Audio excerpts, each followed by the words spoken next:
So I know. Nothing's been 100% confirmed yet. These are just speculations. And Kodaka did say maybe, but to me, maybe is yes. I saw Super High School Level Blaze do a video on this of 5 things he wants to see in the new Danganronpa game. And I thought, you know what? I think I'm gonna make one too. So you know what? This is just a little video of what I want to see in possibly the new Danganronpa game. Another thing is that the gameplay shown in this video is not done by me. I'll leave a link in the description down below by whatever gameplay I steal, and I'll give him credits in the description down below and in the video too. Y'all think I'm playing Danganronpa in 2020? Yeah, I probably would. Now, I do want to say something else.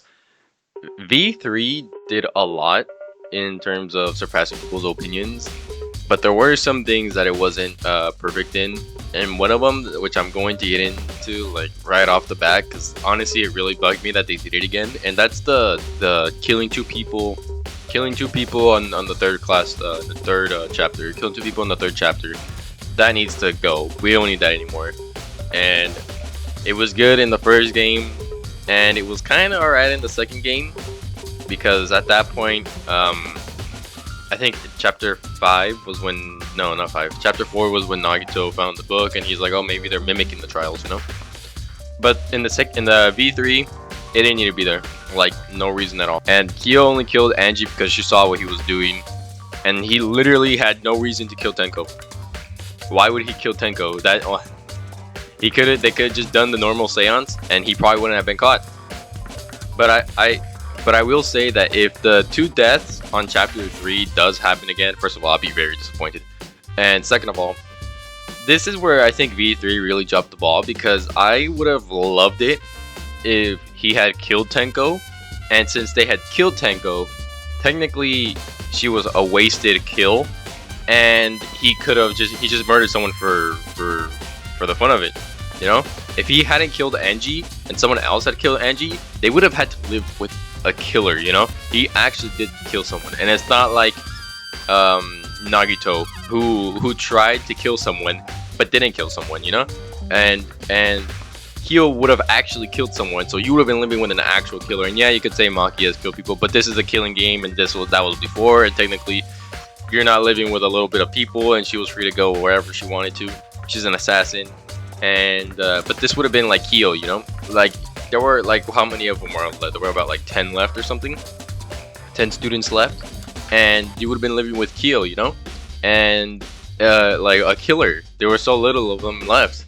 I don't know, if someone like Mew had been the killer in chapter 3 or someone else, and then you would just spend chapter 4, 5, probably 6 with Kyo as the killer, as a killer, I think it would have been interesting. There would have been a chance the like suspicion of like, oh, you know, you killed someone before, who's to say you won't try to do it again, lock him up or something. Then there's that dilemma too. What do you do with him, since now he's killed someone and gotten away with it? That's my opinion of like how Danganronpa V3 dropped the ball on that. They could have done that or something, but they just chose to go the regular, oh, you know, same person killed 2 people route. And they always mention that too, like, you kill more people, you're gonna leave more clues about yourself, you know. Yeah, easy way to get caught, kill more people, it just leaves more clues. I know people don't like the setting of Danganronpa 2, but the second one is probably, I kind of didn't like this, but after having that Danganronpa triplets with Fernando and Hector, I kind of have to agree with Hector on the point that a claustrophobic environment really helps set the tone.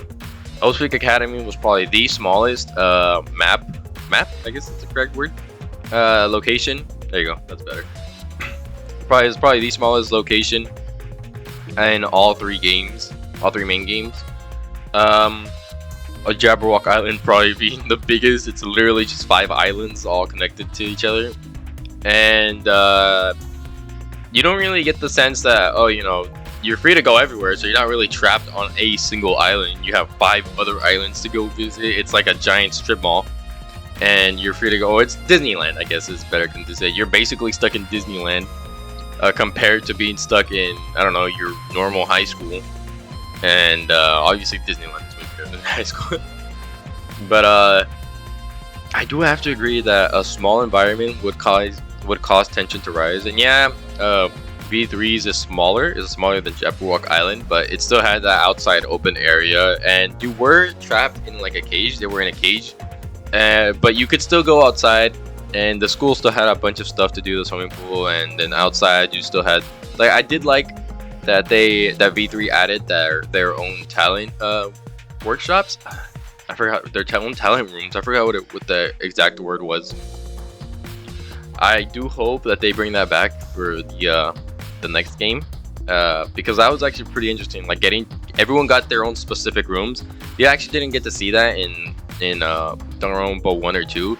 2 because you're on an island, and 1 because actually the 1 had no reason to not have those their specific rooms. What would Makoto's be if it was all luck though?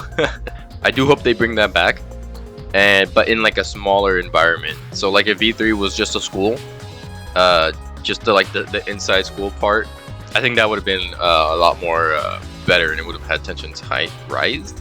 Tensions would have been higher. Alright, so this next one is just one that I'm a little bit not really confused, but I'm more like, should it or should it not? But really I'm more on the side that it should not. Junko shouldn't return. I mean, I love the girl, and I know people love Junko, but we need a new villain or something to keep this series going and being unpredictable.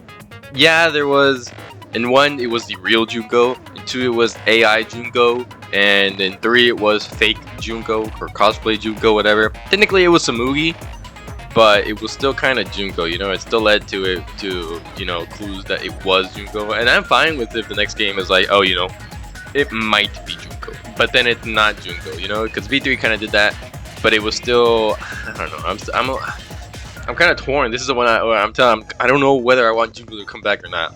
Personally, I don't want to, but on the other hand, I do want to. And I know a lot of people are gonna want Junko to come back, but look at it like this: for 3 games now, we had Junko be the main villain, and in the next game, if that's the same thing, it's gonna be predictable, and it's gonna get boring, and it's gonna get stale. We need someone new. Like who? I don't know. I was gonna say maybe Mukuro, but Mukuro's dead as hell. Or like someone that was following after Junko. I don't know. This is where it gets weird, you know? Like I don't know how to like structure this argument or whatever it is. But either way, I don't know. This is the one I'm 50-50 on. I wasn't too sure if I should put this on or not, but I thought I should at least mention it. Like, should Junko come back or not? I don't know. This next one is one that was in all 3 games as well. It's the I don't remember my talent trope.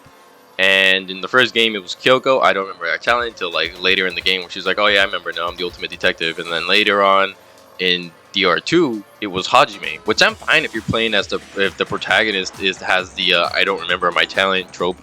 That's one of my reasons why Hajime is probably one of my favorite characters in all of Danganronpa, is because like you're playing from his point of view and you're getting his perspective of things, you know. To him, he was just a normal guy, and everyone else has these all amazing talents and stuff like that. Even at the end of chapter 6, he's like, I'm just a normal guy with no talent, and yet somehow I got wrapped into all this with you guys, you know.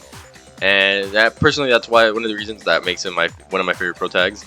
And then V3, it was Rantaro, and Rantaro died early, and in like literally the first chapter. And that was the big question: what was Rantaro's talent? And you don't find out till like the last chapter in the game. And personally, I don't know if these should return to. I'm also pretty 50-50. It would be interesting if the protagonist had another I don't remember my talent. If you played as the protagonist who didn't remember.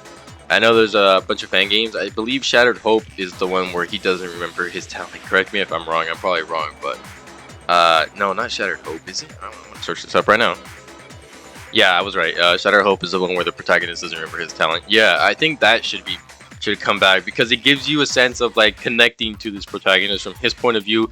He doesn't remember anything, not even his talent, and yet he's put into this killing game with everyone else. And why is he here? And no one knows why, and not even he knows why. And I think that would lead to some great character development. maybe a better character development than Hajime got. But in my opinion, it should return. I know I said it was 50-50, but now actually, since I'm saying this out loud, I think it should return. Alright, lastly, this is the one I really want to see, and I was hoping V3 did this before I played it, but it didn't. There needs to be a part in the game where you playing as the protagonist and you almost get murdered. There has been nothing like this. I don't know why no one tried to kill Makoto when he was the weakest, literally the weakest out of everyone. No one tried to kill Hajime when he was literally the weakest. No one tried to kill Shuichi when he's the only one doing the work. Like, I don't know why, but like the protagonist is the only one that like actually tries, and everyone else is just goofing off, you know? Like, kill the guy who's doing the investigation correctly. What are you idiots doing? Like, I don't get it. No one killed Shuichi when they could have. Kirumi could have hit him over the head with the broom or something. Why didn't you go to try and kill Kokichi when she could have killed Shuichi? Why did Kyo only? Oh well, Kyo actually he just wanted to kill females. Alright, doesn't matter. That's right. And then chapter 5, no one. It was mostly Kaito and Kokichi. Alright. But no one killed Shuichi. No one tried to kill Shuichi, or no one tried to kill Hajime, and no one tried to kill Makoto. They only framed Makoto one time. But there needs to be more times where like you're the suspect, because the only time that happens is the first chapter in DR1, and that never happens again. And I was like, oh okay, I'm about to fight for my life in all these class trials, but no, it's just, you know, you do it one time and you never do it again, and that needs to come back. It raises the stakes because now your ass is on the line and you gotta defend yourself, you gotta fight for yourself and stuff like that, and you gotta prove why you're innocent. And if there's a part in the game where the murderer tries to kill you, there needs, and then, but you, okay, so this is what I was talking about.